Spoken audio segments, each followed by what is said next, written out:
I walked back my bad call, and I'm now victory lapping my walk back of what was initially an awful call. That's the kind of gymnastics you need to do in the fantasy analyst game. You need multiple outs. Exactly. Just always, find yourself a way to pivot at all times. So there you go. God bless. I'm like Mary Lou Retton over here with my gymnastics. Right. Good hip reference. Yeah, it's a reference from 1938. Simone Biles. I was trying to think of like that's more reference. Yeah. I was trying to think of like that was the first gymnast that came to mind. The old person you referenced the other day. Mephistopheles, yeah. Okay. Methuselah. Yeah, that was it. Methuselah. Fantasy Football Happy Hour with Matthew Berry, served by Applebee's.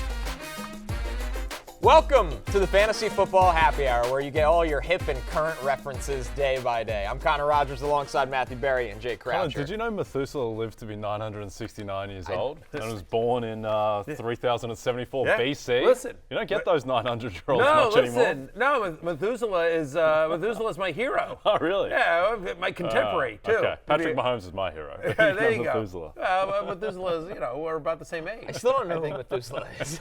Me neither. Who is it? Very Yeah, go cool. ahead, read it up there. It's a biblical patriarch who had the longest lifespan of all those given in the Bible, according to the book of Genesis. Methuselah was the son of Enoch, the father of Lamech, and the grandfather of Noah. Shout out to Methuselah if he or she is watching the show. Yeah. Wow, very impressive. The more you know. The more you know. Like, that was an NBC thing, by the way, the more you know. I feel like we should bring that back for this show. Feels like people love it. But just really, Pete, work on that. And by work on that, I mean send a note to Steven, because we know he does most of the work on the show. Just do me a favor. Send him a note. Like, what we should do is just like all the dumb crap we say, and then we just need to end it with like the peacock, the NBC, doo-doo-doo, and like the star and the more you know. Yes. Just that logo. We just find somebody internally that has that graphic. Yeah, well, Stephen can cook up one of those graphics like he does for our Sunday show of like Methuselah holding a jar of Vegemite or something. I like that. Come back tomorrow for Mary Lou Retton and all your up-to-date references. Listen, big show today. It's waiver wired. You know that because it's Tuesday. Just before the show, this is a true story. I just wanted you guys to know. Just before the show, talk about hip references. I was talking about Johnny Cash. Yeah. With Stephanie, who does our wardrobe around here. She basically makes sure you don't put your clothes on inside out or the tag forward. And that's not really a joke. By the way, Stephanie is a clutch person here at the staff. A very important person. Very important, yes. If people are wondering why you actually look put together day after day, Stephanie deserves 100%. Mary Lou Retton, by the way, a more contemporary reference, she's actually 914 years younger than Methuselah. So you're trending in the right direction. Very nice. Yeah. Excellent. We got Monday Night Football, Chargers, Jets takeaways somehow. We'll get there, and Back to the Future is a Tuesday staple. But let's jump right into Waiver Wired and talk wide receivers because, listen, while there's only 4 teams on a bye this week, they are extremely fantasy relevant teams. You have the Dolphins, so that means no Tyreek Hill and Jalen Waddle. You have the Rams, that means no Cooper Kupp and Puka Nacua. For the Chiefs, you've probably been playing Rashee Rice for a while now as well. And the big one with the Eagles with A.J. Brown and Devontae Smith. Also, no Ben Skowronek this week.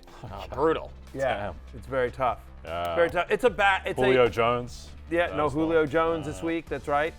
That's right. No Marquez Valdez-Scantling. Yeah. No Justin Watson. Well, he dropped the ball, MVS. He really did. Yeah. Mecole Hardman, the waiver wire legend. Yeah, waiver wire legend, Mecole Hardman. That's no right. Mecole. But no, there's only 4 teams on a bye, but the teams that are on a bye are like all filled with fantasy gold, even the Rams. I mean, so it's a mini Bye-mageddon.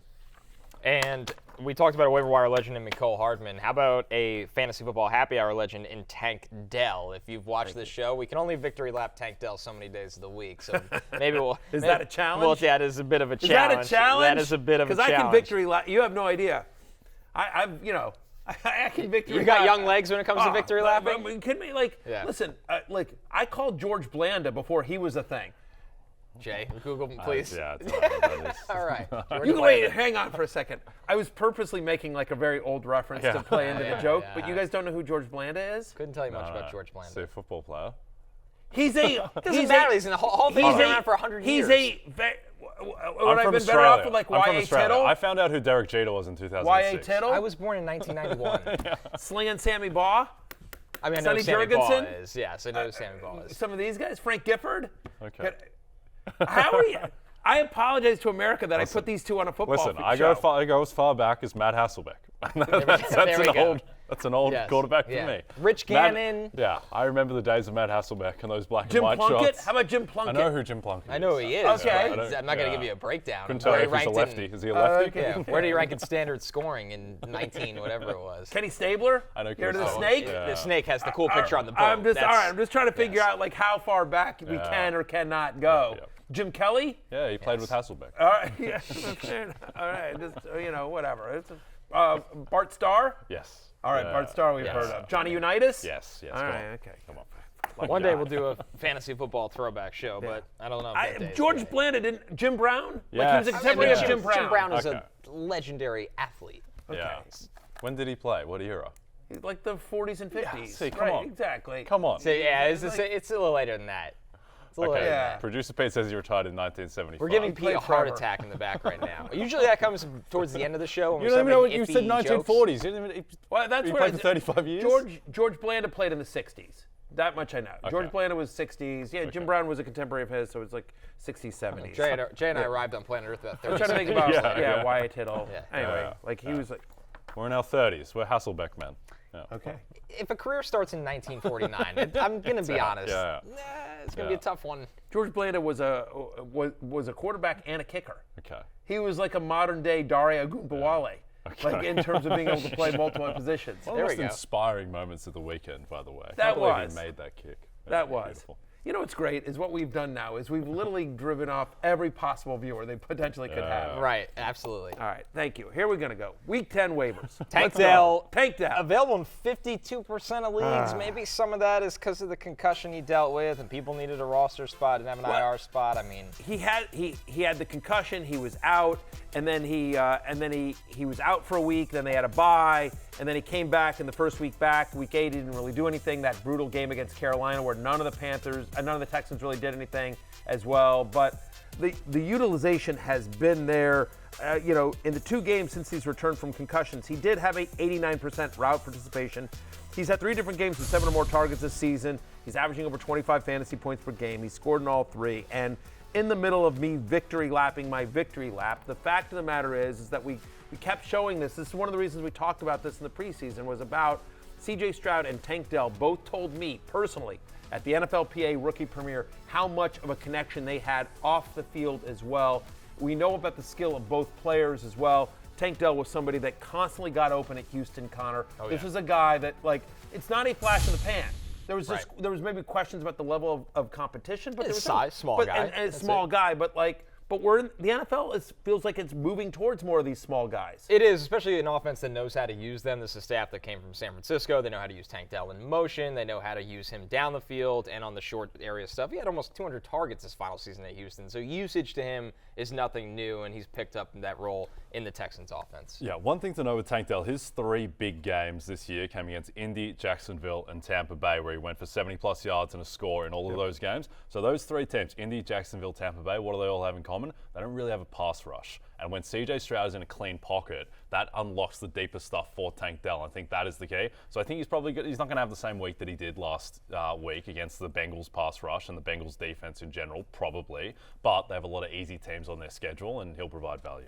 But the other thing is the Texans can't run the ball, and they are going to have to throw. So volume maybe gets there, and to that point about Tank Dell in terms of the kind of way he plays, they'll manufacture touches for this guy.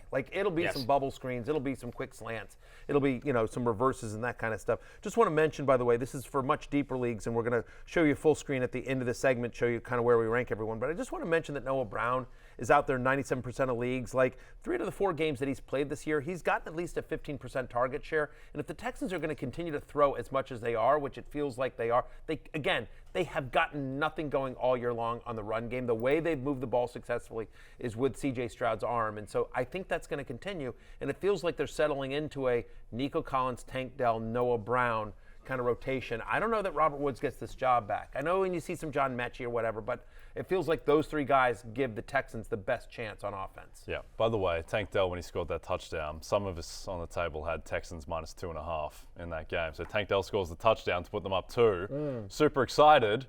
Then D'Amico Ryans takes a knee on the Because they the don't have a kicker was out. They Yeah. don't have a kicker. And then you go for the 2-point. To be fair, I think he probably made the right move because the only thing that could happen there is that they run it back for 2 the other way. But that was a tough beat. That's a Yes, tough way to go it was down. the right move football-wise. It was the wrong move for Wrong Jay's move for bank Jay. account. Yeah, wrong move for Yes. Jay. Yeah. That was- So somebody should have asked him about that after the game. Listen, our next one here, Patriots wide receiver Demario Douglas. Yeah. Pop Douglas, he's got the Colts in Germany. 65% available across leagues right now. The upcoming schedule for Douglas. The Colts once again in Germany, bye week, but then the Giants and the Chargers. And he was heavily involved in New England's passing game in Week 9, Barry.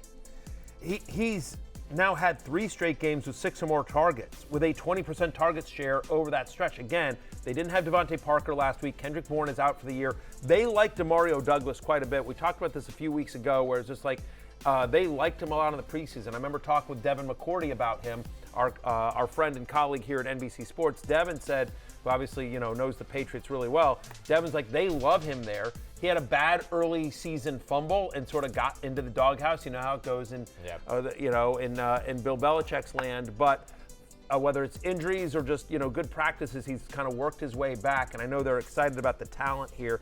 The only concern is this week they face the Colts, who are really good against the slot. Kenny Moore, one of the best in the NFL at slot corner. They allow the 6th fewest receptions per game to opposing slot receivers. And that's where Douglas lines up most of the time. So this might be a down week for Demario Douglas, but I think this is more real than not. Even when Parker comes back, again, the Patriots have 2 wins. They have to find out what they have. I think he's going to be their leading receiver the rest of the way. So I really like Pop Douglas. And it's worth noting, by the way, he's more of a stash. I just want to couch this. He's more of a stash because, again, we don't love him this week against the Colts, and then they're on a bye. It's the Germany game. So they're going to Germany. But after that, Giants, Chargers, the schedule gets a lot easier. So he's more of a later season stash than somebody you can use immediately. I think the key with Douglas, too, is I think he's just good as well. And an offense that doesn't really have any good pass catches. He's the 21st ranked wide receiver by PFF grade. Just gives them an element of explosion that's sorely lacking in that offense. I'm telling you, this is somebody when Devin McCourty and I talked about this guy in the preseason, when I was just one of the benefits of working at NBC is that you get access to people like Jason Garrett and Rodney Harrison and Tony Dungy and Devin McCourty, and Chris Sims, and people that have lots and lots and lots of friends and in contacts in coaching positions and players in the NFL. And so you hear all this, and so I'm always just like, hey, what are you hearing? What are you hearing? And I credit my preseason David Montgomery call in part because Jason Garrett told me I spoke to Dan Campbell. They love this guy, and same with Demario Douglas, which is Devin told me just in New England, in the preseason, they're they love this kid, So anyway, I agree with you. Very talented young player. For deeper leagues, a quick mention with New England, Juju Smith-Schuster available in 81% of leagues. I mean, bottom line is somebody has to catch passes in this offense, and we will do a full recap. I know, kind of. That's like how I picked up Justice Hill on waivers last week, so I had no one else to fill running back. Desperation. Juju's kind of wide receiver. Juju Justice qualifies at wide receiver. Yeah. If you need to play a wide receiver and you're looking for somebody in the NFL that qualifies at that position, Juju does, in Hill. fact. Man. You might be down Puka Nacua, Devontae Smith, somebody else all in 1 week, and you need to play Juju. Yeah. You never know. Our next one here, Jay, really interesting and intriguing, and Cardinals wide receiver Michael Wilson, who missed Week 9 because of the shoulder. Sounds like that's trending in a positive direction. More importantly, because not only has Michael Wilson flashed as a rookie this season and starts, Kyler Murray is coming back for this team. This is a huge deal. People really underrate Kyler Murray, both as a real player and as a fantasy player, where he's been a top 7 quarterback consistently because of the value he provides with his legs. 2 years ago, at this time 2 years ago, Kyler Murray was the favorite to win the MVP. He was on a 1-seed Cardinals team, and then all kind of fell apart from there. But he clearly has the talent, and I think that he's going to completely change this offense. They're only 1-point underdogs against Atlanta. If that was Clayton Tune starting for them, that would be significantly larger. Kyler Murray is a very good player, and he's going to help this entire offense. I'm excited about Kyler Murray coming back, by the way. He's not 100% rostered, so we'll mention this when we get to quarterbacks as well, but it's sort of worth seeing just somehow if Kyler Murray's still out there in your league, if somehow he just got dropped. Even in one quarter, there's no way he's available in 2 quarterback leagues, but in some 10 and 12 team 1 quarterback leagues, he might still be out there. I would grab him even if you have Josh Allen, even if you have a very good fantasy quarterback, because I would not be shocked trade if him. Kyler Murray outperforms like Justin Herbert the rest of the way, particularly given what we saw last night. Or Lamar Jackson. Lamar Jackson's had 2 bad fantasy games. They're putting up tons of points, but they're running, and they're running really effectively. So, right, Herbert does not look, we'll get into that game in a second too, but Kyler Murray's going to be there in the top 5 or 6 among fantasy quarterbacks the rest of the way. So 100% there on him. He's in 4 of the last 6 games Michael Wilson has played, he's had at least 55 receiving yards. So again, we need to make sure he's healthy, but I definitely like Wilson because I'm bullish on the Cardinals offense going forward under Kyler Murray. Not a big night on Monday Night Football for rookie wide receiver Quentin Johnston on the Chargers. Just 2 catches for 14 yards, but still an intriguing player on waivers to the fact that he's available in 66% of leagues. They have the Lions, the Packers, the Ravens on Sunday Night Football, and then New England. But the bottom line is here, guys, Josh Palmer's hurt. Yep. Mike Williams is out for the year.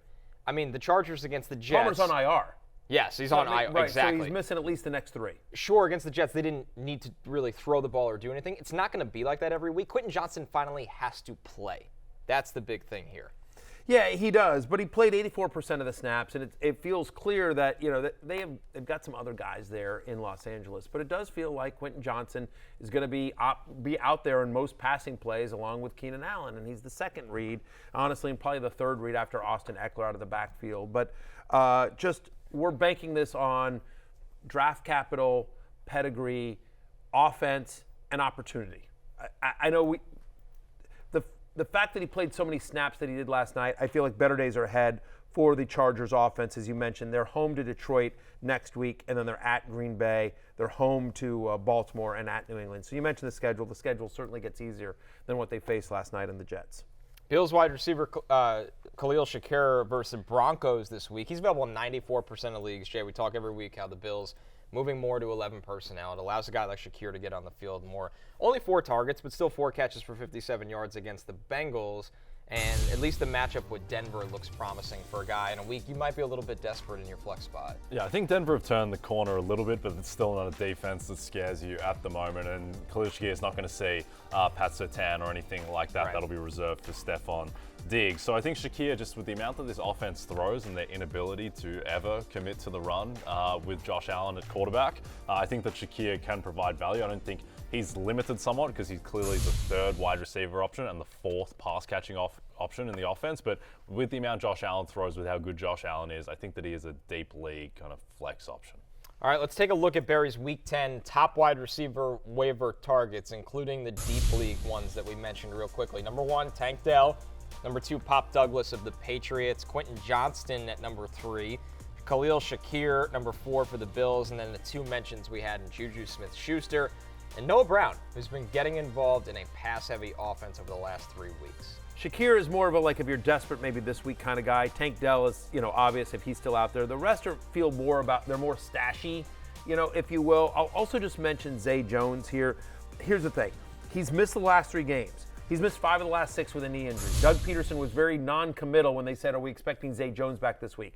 Wide range of outcomes here for Zay Jones. He could go on IR. He could be out there, playing a ton of snaps for a very good offense. So they're playing the Niners this week. I wouldn't mind if I had a deep league, and I was looking around, or if I had a deep bench, I should say, I wouldn't mind grabbing Zay Jones and just stashing him. Just understand that there's a chance. We didn't put him in the graphic because there's a chance he might be out another month. It's hard to know, but I just want to mention that, just something to keep your eye on if we get any positive news about Zay Jones. Let's move over to the running backs here. First off, with the notable running backs on the bye, the 4 powerhouse teams we mentioned at the top of the show.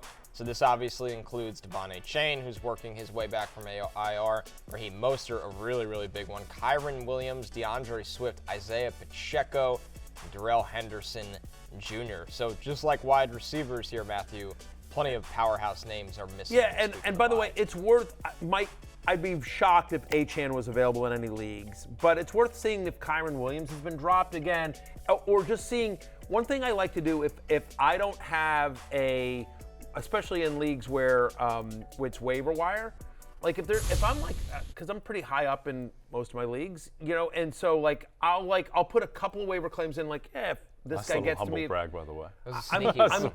I'm Threw that one by me. literally in third Almost. place in almost every. Okay. I'm I first shouldn't through have third, asked and to follow almost. Pete, show the standings of our league, of our show league. He definitely.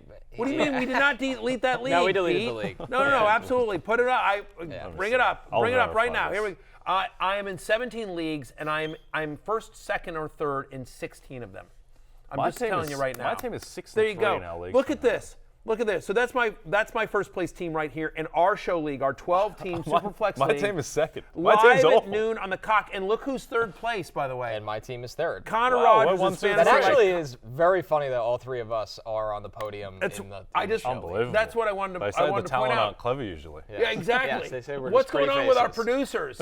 What's going on with our producers and our researcher? Very I'm just salty saying, like, right now, look too. at that. I built my team around Steelers, and the- I'm in second place. The dumb, good-looking talent, first, second, and third.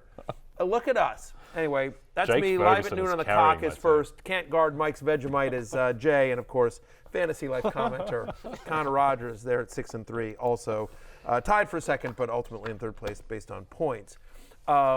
Yeah. So anyway, I wanted to both humble brag for myself, but also It more was well done. importantly, I actually I wanted really to throw appreciate it. all the producers under the bus there because it's just like seriously, guys. I didn't you know, realize that we were second. Well, hopefully even the Great. producers that are not working on the show today are watching because it's clear that maybe some of them need some Yeah. help. And let's jump into the first running back here in Khalil Herbert, who is listed as a full practice. No, hang on. Here's what I was going to say. There's a point of bragging. There was actually a point. Hang on one second.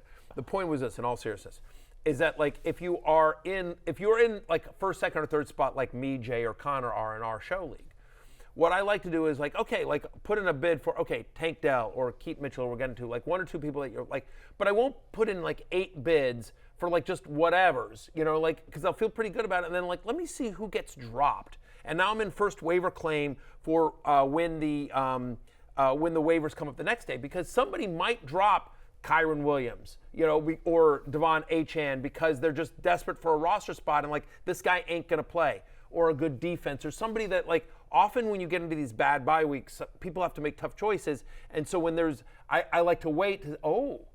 Somebody dropped. I'm making it up here, but somebody dropped Kyron Williams because they're on a bye and he's been hurt. Okay. Now I've got the number one waiver claim because I didn't go through the thing because I knew I wasn't going to get Keaton Mitchell or Tank Dell or whoever the hot guys are that particular week. And so now I can go grab Kyron Williams, and great, now I've got a starting running back when he comes back next week because the expectation here is that Williams and Achane will both be back with their teams when they come back from the bye. Yep. All right. Well, That's done. the idea. No, So anyway, it's- just a little, fantasy strategy there. Khalil Herbert, he's practicing in full or of another guy. practiced in full on Monday. He's only available in 38% of leagues, but I'll say this, Matthew. This one definitely applies to your kind of Kyron Williams theory because one of the most important leagues I'm in, he was just out there because people just forgot about him. The other factor of this, Jay, Deontay Foreman and Roschon Johnson are obviously very involved in this backfield right now where there's some unpredictable nature of Khalil Herbert.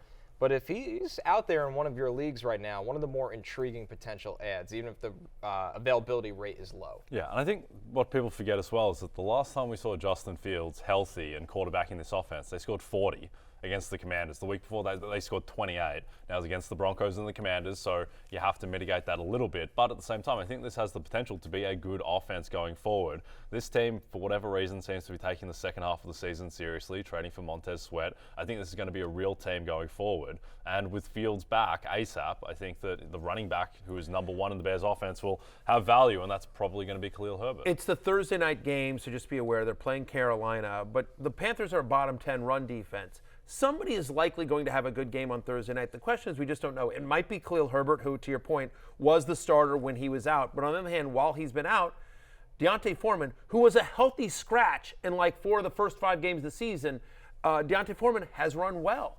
Roschon Johnson, at the beginning of the year, it was Khalil Herbert and Roschon Johnson. It felt like he was starting to make his move to become the starting running back. But then Roschon Johnson has 13 total touches over the last 2 weeks. We thought it was going to be more of a split between him and Foreman in this past game, and it was all Foreman last week against the Saints. And by the way, in a tough matchup against New Orleans, Deontay Foreman ran well. I mean, again, he ran well against the Chargers, and and he's played well since he's gotten the opportunity. So I honestly have no idea. Hopefully we get news like sort of today or tomorrow about sort of how this running back room is shaking out. But we've seen that the running back for the Bears, especially with Fields under center, can be productive. And so it's worth taking a shot on one of these guys. And Herbert, to me, is the top of that just because, again, we haven't seen anything that makes him lose his job other than the fact that he got hurt. And so he's been there the longest with this coaching staff. He's available in almost 40% of leagues. One of the biggest new names to the waiver wire list is Ravens running back Keaton Mitchell, the rookie out of Eastern Carolina. Absolute blazing speed. He's got Shout out the to Browns. Michael Smith. Michael Smith has been on this one for a long time. A true dynasty junkie, Michael Yeah, Smith. That's what I appreciate It's been a running joke on fantasy football pregame Sunday mornings because Michael keeps wanting to talk about Keaton Mitchell, and we're like, he's not active, dude. He's not playing today. He's like, I don't care. I picked him up 2 weeks ago. But credit to, I want to give a shout out to and some love to Michael Smith, who definitely was the first guy I heard like on TV or on a national level bring up Keaton Mitchell. It was many times ago. We have talked about him, like, could he get on the field and use that blazing speed, which was always on display at East Carolina. He ran a 4.37 40 at the NFL Combine as well. He led FBS last season in runs of 10 yards or more, right? He had 54 different runs of 10 yards or more. So the speed is Devon Achane-esque. Oh, yeah. Like that's the kind of guy he has the potential to be.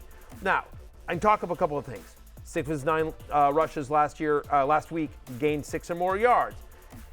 He had 4 touches in the first. So most people would be like, come on. It came when, Tyler Huntley was in at quarterback. They were killing him.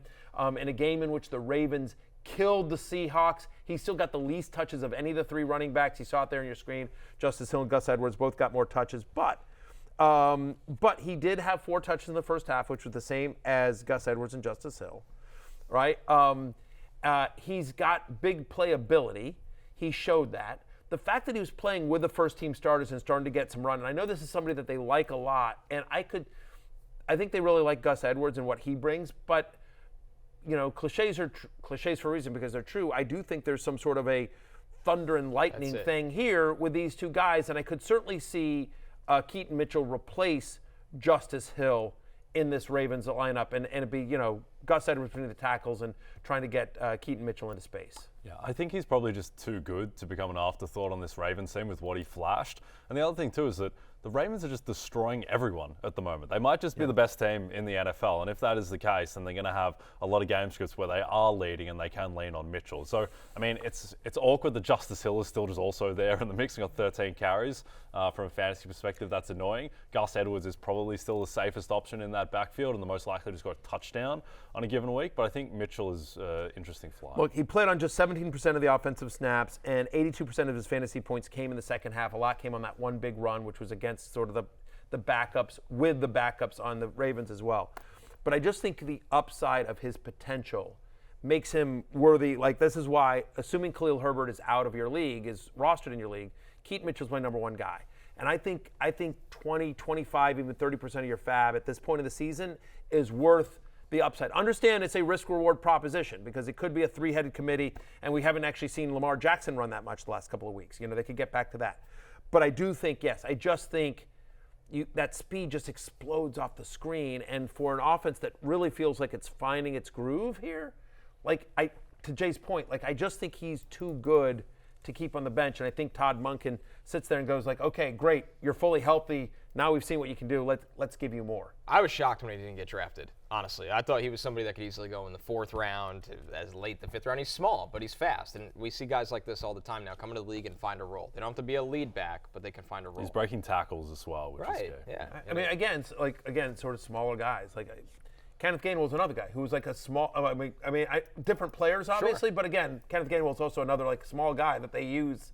Yeah, it's just happening. I mean, Jaleel McLaughlin we talked about. We talked about Achane. Yep. So, all right. Moving over to a much different situation with the Seahawks. Zach Charbonnet is available in 56% of leagues. And while the production, Jay, wasn't there in Week 9, the key thing is he's playing more than Kenneth Walker right now, which we don't know if that's because Kenneth Walker, what he's been dealing with over a couple weeks ago injury-wise, or if the fact that they drafted Charbonnet in the second round for a reason. Yeah, I don't think you can feel great about starting Charbonnet while Walker is still going to be active and playing in games. But the thing is that Kenneth Walker has been like banged up for like feels like 70% of his possible NFL games. Like he was on the injury report all the back end of last season, missed the start of last season. He was injured in this preseason. He's injured again now. So I think that Charbonnet, he's a guy that should be rostered everywhere just because of the massive upside. Because he's going to be he has the potential to be the #1 running back on a pretty solid offense. Yeah.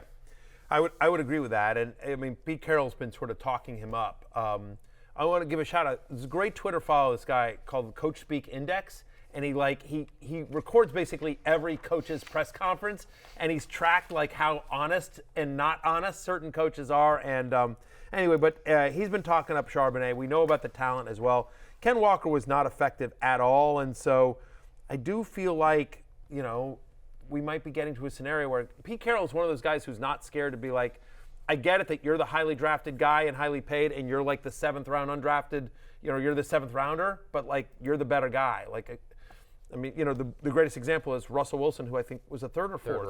Third round pick. They signed Matt Flynn to this massive contract in the offseason, and Russell Wilson's supposed to be like the 3rd string quarterback that year. But he outplayed everyone in preseason, and Pete was like, screw it. I know we're paying all this money to Matt Flynn, but Russ is the better quarterback. We're going to start him. And so we've seen that play out throughout his time in Seattle. You could certainly see Zach Charbonnet overtake Kenneth Walker in a significant way. Again, he's outsnapped KW3 each of the last 2 games. Another one here as we get into desperation territory because of the buys. Texans running back Devin Singletary against the Bengals. He's available in 50% of leagues. They got the Bengals, the Cardinals, Jacksonville, and Denver coming up. And he's got enough work. I mean, he's coming off a week where he had 13 carries. This is oddly turned into a weird split backfield in Houston where the run game just is kind of irrelevant for the most part for this team. It really is, but Dameon Pierce was out of this game, and Singletary didn't do much to distinguish himself. On the other hand, like Tampa Bay does have a good run defense and a bad secondary, and so the Texans attacked the Buccaneers the way you should attack the Buccaneers, which is through the air, and they were obviously successful. Great win for Houston. Cincinnati's given up 4.5 yards per carry to running backs. That's 7th highest in the NFL, and so the Bills certainly moved the ball against Cincinnati. I mean, feels like maybe this is Dalton Schultz week because, they really struggle against tight ends as well. But 3 straight games with 12 or more touches. He qualifies at running back. Again, you run out of good stuff to say about Devin Singletary here. But again, you could very easily have the Miami running backs, DeAndre Swift and Isaiah Pacheco based on draft. Like all those guys are very, and so you're just sitting here going like, I need a running back. I need a running back. Might get you 8 points. Huh? Might get you 8 points. Might get you 8 points. He's a desperation flex. Yeah. Where hopefully you're using a wide receiver, but whatever. A situation not too far off from that. Jay, Commanders running back Antonio Gibson against those Seahawks at 55% available. He is coming off a week where he had a season-high 11 touches, and if you're in PPR, Gibson is a guy that can quietly get you 4 or 5 catches. Yeah, kind of budding member of the Alvin Kamara Ponzi scheme for PPR. Antonio Gibson gives you that very high floor level with the receptions. It's been such a weird year for the Commanders' backfield, Matthew, between Brian Robinson's usage and what's happened over the course of the season. But I do think Antonio Gibson, again, he's a guy that if you are in need of a flex guy who can get you maybe 8 points, then he's not a bad option. It feels like, and you mentioned the Commanders are on the road at Seattle, and given how bad the defense is in Washington, and the fact, they got rid of Chase Young and Montez Sweat. So, I mean, like a bad defense got worse with the trade of those 2 players.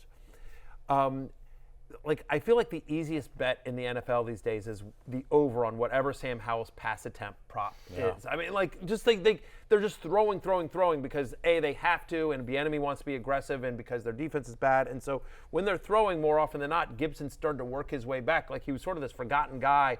Early in the season, they were using Robinson quite a bit, but as the team has gotten worse and the defense hasn't played up to his potential, Gibson, who had 11 touches last week, which is a season high, has had back-to-back games with 5 or more receptions. He's more of a floor play than an upside play to me, and I think he's only usable in 12-team or deeper PPR leagues. That's why he's 5th on this list. But, again, this is a week where you're probably not getting to be picky, and so he's another guy that qualifies at running back.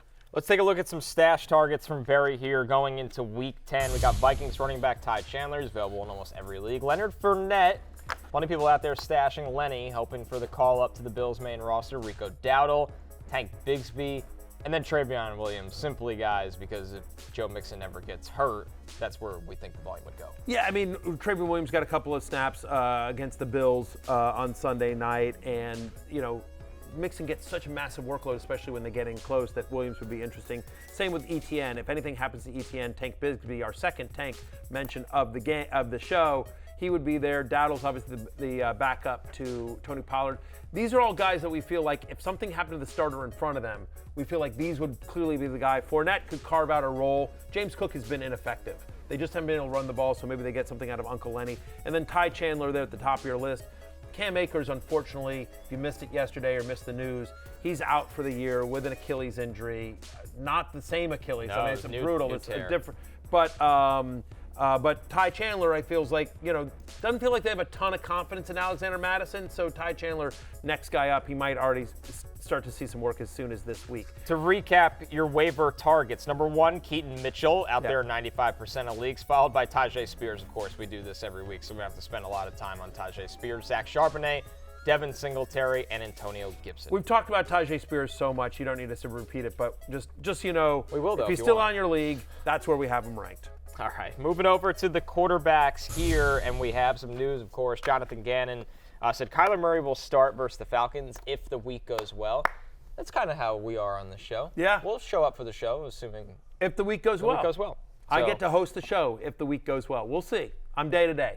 We're all day to day. The upcoming schedule for Dan Kyler Patrick Murray Cole. would be the Falcons at Houston against the Rams and at Pittsburgh against the Steelers. He's available in 41% of leagues, so it's worth checking. Those are all winnable games as well, shockingly, for the Cardinals. Kyler Murray the past 3 years in points per game, from fantasy perspective, he's been 7th, 4th, and 3rd. And that 7th is biased because he got injured early in the Week 14 game and only put up 0.7 points. So, I mean, he's a fantasy weapon. I think he's a football weapon as well. I don't know why people don't like Kyler Murray. Like, Kyler Murray was taken first overall in the draft. He has led them to the playoffs, but he just has a bit of a stench on him. They don't, three reasons why they don't like Kyler Murray, right? Number one is again, there's all this pre-draft BS about like, hey, he's too short, he's too small, small hands, all that BS. He plays right? video games. Right. And that's That the was other a thing. big thing. That's the other thing is like, I don't know why they like them throwing, you know, the thing that was in his contract or whatever, that he has to do more film study or that he's playing too much video games, Call of Duty, all this stuff. Whoever it was that threw that out, you know, to the press, and then it became such a big deal, and they literally had to walk it back and take it out of his contract, or why it's even in his I don't know if it actually is in his contract, but supposedly it was, like when they signed him to the big extension. Such a stupid, unbelievably dumb move by the Cardinals front office. Bad organization. Whoever did, to do that, because like you just committed like hundreds of millions of dollars to this kid. Like he's either your guy or not, and if he is your guy, you protect your guy. And why you throw that out there to try to embarrass the kid or whatever, it's stupid. But that narrative started happening, and then the fact is that the Cardinals just haven't been a great organization again. And there's lots of very damning reports about ownership and management and stories about the Cardinals over the last couple of years that have come out. And there's one really recently on ESPN that's, you know, in not Dan Snyder, because no one is Dan Snyder, but it's in that realm, right? You know what I mean? And so I don't know. It's a good question. You know, I feel like maybe Kyler's not the most, you know, big personality. He's not a rah-rah He's not a kinda big guy. rah-rah guy. He's more quiet, you know, and reserved. I've interviewed him once. Thought he was very bright, you know, enjoyed my conversation with him. I don't get it either, but that's why people don't like him. It's just because, again, like the Cardinals have struggled. It's a bad organization, and they threw him under the bus with the whatever. But yes, he is a good NFL quarterback. He is he's a very good fantasy quarterback as well. And this offense has been, you know, has moved the ball, whether it was Josh Dobbs or, Clayton Tune, whatever. But, like, Doesn't count. Hollywood Brown, Trey McBride, Michael Wilson, like there's some weapons on, and they might be getting James Conner back too. Yes. By the way, also check your waiver wire just to see if somebody dropped James Conner out there as well. So I don't know. We like Kyler Murray. Check to see if he's available in your league. Even if you have Josh Allen, even if you have Patrick Mahomes or Jalen Hurts, pick up Kyler Murray if you can, because that will give you something to trade, I promise you, after this week, after they play. Who does Arizona play this week again? Falcons. Oh, the Falcons. Arthur Smith. Oh, come on, stop. Yeah, they're winning that game. Good friend they're of the winning show, that game. Arthur Smith. Yeah, our pal Artie. QB waiver targets here. Josh Dobbs against the Saints, 83% available. The Bucks with Baker Mayfield against the Titans. He's available in over half a league. Same with Russell Wilson, who's got the Bills, very banged up defense. Taylor Heinicke has those Arizona Cardinals. And then Will Levis against the Bucks. Will Levis actually pretty popular in terms of being rostered in leagues right now, only available in 42%. By the way, he plays a Buccaneers team that just gave up 470 to a rookie quarterback. to a rookie quarterback. Taylor Heinicke announcing, along with Arthur Smith, that he shaved his mustache, and he announced that Taylor Heinicke, which is the right move, is going to be his guy as well. So we talked through those guys. Look, Josh Dobbs. Look, since week 2, Josh Dobbs, playing for 2 different teams, is the 9th best quarterback in fantasy. He's averaging 18.6 fantasy points per game. He's now had a rushing touchdown in 3 straight games, 2 with Arizona, 1 with Minnesota. He's had at least 40 rushing yards in 6 out of 9 games this season. Think about this Saints defense that just gave up almost 300 total yards to Tyson Bagent last week. And Josh Dobbs has now got a full week to learn the offense, learn his teammates' names. I do think because of the rushing, Dobbs is a viable QB streamer, and I think he's especially once he gets familiar with this offense. Vikings schedule is really easy the rest of the way. They've got a lot of weapons. It's a pass-first, fantasy-friendly offense. It's one of the reasons why we like Kirk Cousins coming into the season. And so Josh Dobbs, I think, is a borderline top 12-ish quarterback the rest of the way. Like, he's a low-end QB1, high-end QB2. I don't think he's just a stopgap against the Saints. Worth noting, by the way, just while we were talking, Tom Pelissero of NFL Network reporting Justin Jefferson unlikely to play this week. But the fact that it's not 100%, like, Jefferson's coming back. It doesn't look like it's happening this week, but he's coming back sooner rather than later, which is, again, really good news for Josh Dobbs. Yep. I would guess, based on the reporting, it's probably going to be the following week where Jefferson returns. Everyone's saying that probably not this week, but he's right around the corner. So that would give him 2 games before their bye. And I think even without Jefferson, Dobbs showed that he can provide value. The rushing is real. Like, the guy's just an excellent rusher when it breaks down, and that's going to give him a very high floor. Let's look at the tight ends here. Of course, we know that Eagles tight end Dallas Goedert will be out. He's having surgery. He'll miss multiple weeks, so you might be in need of a tight end here. Hunter Henry, Jonnu Smith, Cade Otton, top 5 tight end finish this week, and then Luke Musgrave to round out the list. Yeah, it's an interesting list. Jonnu Smith naturally breaks the big one against the Vikings. Hunter Henry, I think, will continue to get more involved, particularly with the injuries in New England. Luke Musgrave, just keep waiting for him to really happen, but I think he is a victim to Jordan Love. He is, but he had his best game of the season last week. He's had at least a 15% target share in 3 of the last 4 games. This is Luke Musgrave, by the way. Cade Otton now has 6 or more targets in 3 straight games. Baker Mayfield was on a quarterback waiver list. Again, that's another team that's just throwing more than you'd expect. It's a fairly narrow target tree. It's Evans and Godwin. It's Rachaad White out of the backfield, and it's Cade Otton. I wouldn't chase the 2 touchdowns, but I do think that like he's a legit tight end too. Jonnu Smith is getting goal line carries, guys. I mean, it's all happening for Jonnu Smith in Arthur Smith's offense. Jonnu Smith looks like the guy that they use the top 10 pick on rather than everybody else. They use the top 10 literally pick everyone else on the offense. He's had double-digit fantasy points in 4 of the last 6 weeks. He's had a 15% target share since week 2, which is top 15th position, and he's making plays like this. It's a dump off from Taylor Heinicke, and he's just here's the touchdown. I believe this is the touchdown right here, where he takes it. Look at this. He's outrunning guys. It's not Kyle Pitts. That's Jonnu Smith to the house. Look at that, and then he slips in the turf. Oh, we missed that part. But Jonnu is just he's just running. He's outrunning the ref. He's outrunning the Vikings. Then he runs all the way. He goes, and then the rest of that play is he slips on the outside of it. Once he gets almost to the tunnel, he slips and falls on his ass. But again, Arthur Smith believes when they get in close, better to give Jonnu Smith a goal line carry than Bijan Robinson. Yeah. Jonnu Smith only 28 years old as well. Feels like he's much closer to Methuselah in age, but he's not. He does. He's 934 years younger. Jonnu Smith is weirdly more of a floor play than an upside play. I mean, that one play, the 80-yard touchdown or whatever it was. That was 67, whatever it was. It was fluky. But the fact is they are using him a lot more. We don't know if Drake London's coming back. I do think the offense is better under Taylor Heinicke. It's more aggressive. And so, yeah, man, the tight end wasteland. It is what it is.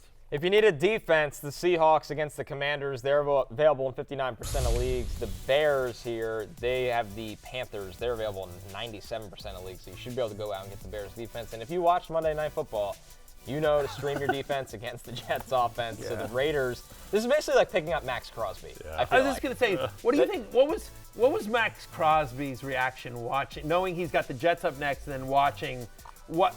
I am going to be the favorite for Defensive Player of the Year after next week. That was his reaction. So get your Max Crosby tickets in now. And then cash out after he has 4 sacks against the Jets. Yeah. All right. If you pick one of these players up or defenses that we talked about, you probably have to drop someone. Here's some droppable players that are rostered in 50% or more of Yahoo leagues. Jonnu Smith, it's not been the season for Geno that we expected. Same with Derek Carr, Jordan Love, Darrell Henderson. KJ Osborne took that brutal hit. He's dealing with the head injury. And then Logan Thomas at the bottom of this, Matthew. I feel like this one hurts your heart a little bit. It does a little bit, but it hasn't exploded the way we hoped there for Logan Thomas. And again, we're not saying you have to drop these guys, but these are just some options that if you are looking for roster space, Henderson and Royce Freeman, by the way, if you took a flyer on either Rams running back as well, Osborne, especially given the fact that we expect Jefferson back in Week 11. He's not there. The last one I want to mention here is Christian Watson, who's not on this screen. Again, it all depends on what you're dropping these players for. So, like, we talked about this off the, this morning. If you were dropping Christian Watson for Tank Dell, I would make that trade in a heartbeat. Like, I prefer Tank Dell the rest of the season to Christian Watson. But I'm not dropping Christian Watson for, like, Rico Dowdle or Ty Chandler, right? Because, I mean, again, if you're just dropping him to grab a, quote, upside stash, well, who has more upside potentially than Christian Watson, who was great down the stretch last year? The problem is that the Packers offense looks awful. Jordan Love looks questionable. Watson has had trouble staying in the lineup and healthy, and he's been very, to be kind, inconsistent this year. So I don't have a problem dropping Christian Watson. I mentioned this yesterday, but I wouldn't just drop him to drop him because there's upside there. I think it's an emotional thing where if Christian Watson's on your team, you're really frustrated. But if Christian Watson's on your waiver wire, you see upside and potential and you want to pick him up. So I think that's the key there. And Watson, he was a monster down the end of last season, admittedly with Aaron Rodgers, but he does have a lot of upside the rest of the way. The more you know. It's perfect. Well done, Pete. There you go. Oh, fantastic. Man. Okay. TheMoreYouKnow.com, apparently. They still do these videos. Okay, that's great. Pete's only with us one day a week producing, but he really pours everything into that. He really does. You have to respect it, especially on the call. Well, you know what it is? Because like, shade. No, because the rest of the time he's just doing Sims' show, right? You know what I mean? And just and the way you produce that show is just like, all right, Chris, what do you want to talk about for 2 hours? And then you just kind of kick back. Wear your seatbelt. Yeah, and then you just sit back. You just kind of sit back and producing Sims is just like, hey, Saints, go. And then, whatever. And then 20 minutes later, it's just like, all right, C.J. Stroud, go. So it's a pretty easy gig. It's what is known as a cush gig around here at NBC Sports. Right. So all the ideas he's a very happy guy usually too outside of Tuesday. Yeah, 100%. So really it's just like mood, laughs. right. But so all the creativity has to go into here. I feel like Pete's he's like a rotational pass rusher who comes in. He's just full of energy, like Joey Bosa, how he's being used at the moment. Here's my 9 snaps, and I'll get you 5 pressures for sure. Yeah. All right, we're gonna take our first break. It's amazing, first break. All right, when we're back, we're recapping Monday Night Football, or whatever you want to call it. Jets Chargers recap coming right up. Yeah, you could have guessed this one. Everyone who watched Chargers Jets, you drink free at the Fantasy Football Happy Hour. You obviously drank last night. You had to. There's no way you watched that game sober. Hair of the you dog couldn't have today. Huh? Little hair of the dog today. Dude, it was brutal. Yeah. It was brutal. And I'm just going to say this. Like, Zach Wilson has his flaws. Make no mistake. But, give this kid some help. Like, Zach Wilson was far from the worst Jet who played last night. Right, it was Billy Turner. If they answer the entire quickly. Offensive line, Al Lazard making drops. And when he wasn't dropping balls, he was making dumb penalties that took back actual positive plays. Like, That's the worst game I've ever seen Alan Lazard play as a pro, and that's saying something. Zach Wilson had a better PFF grade than all 5 of his starting offensive linemen, and he wasn't great, but he was better, I think, than he could have been in that situation. Had a higher QB rating last night than Justin Herbert. Justin Herbert. Look, on the Jets side of the ball, I don't think there's any real takeaways. You're still starting Breece Hall. You're probably still starting Garrett Wilson pretty much every week, and you want no part of anyone else on the offense. The Chargers, though, Justin Herbert's finger, it just seems to be in his head or something. It's just not working at the moment. Hits, too. Yeah. The hits he took in this game. Yeah, it was not good. They're home to Detroit, though. Hopefully that's look. Detroit's a good defense. I don't know what you do about it, though. Like, I feel like he's had at least 19 fantasy points in 6 of the 7 games prior to this week. So I feel I think you're just starting Herbert, you're starting Ekeler, you're starting Allen, and then Gerald Everett in deeper leagues, and that's it. And well, yeah, we're hoping for something from Quentin Johnston. But the fact is that Ekeler didn't look good, but he fell into the end zone twice, which you feel good about. And Keenan Allen had to make an unbelievable catch more than once, but the one that, That's insane. But yeah, you're still starting all those guys. There's not much to take away other than there was just a bad day at the office for everyone that played in the game and for all of us that had to watch it. We'll be back right after this.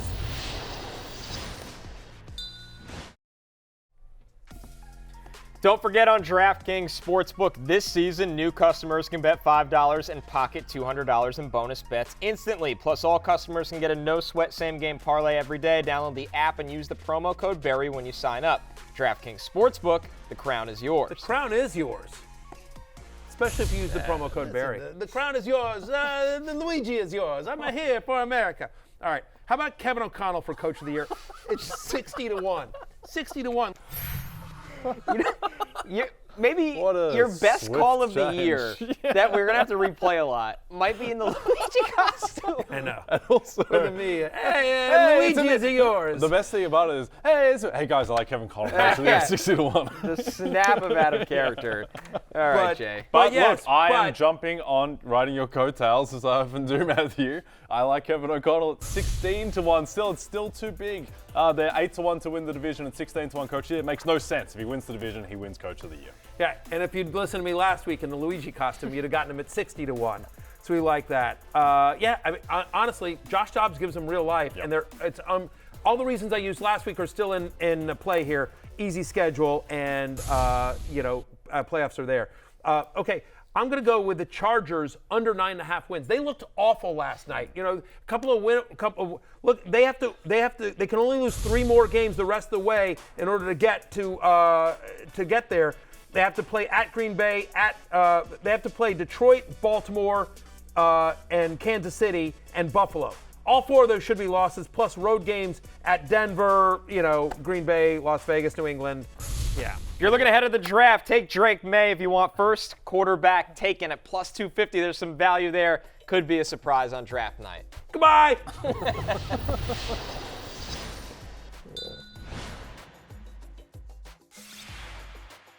Hey, it's Matthew Berry from NBCSports.com and RotorWorld.com, and I want to thank you so much for watching whatever it is you just watched, or if nothing else, being too lazy to click out of the autoplay after this video started, after whatever it is you actually wanted to watch finished.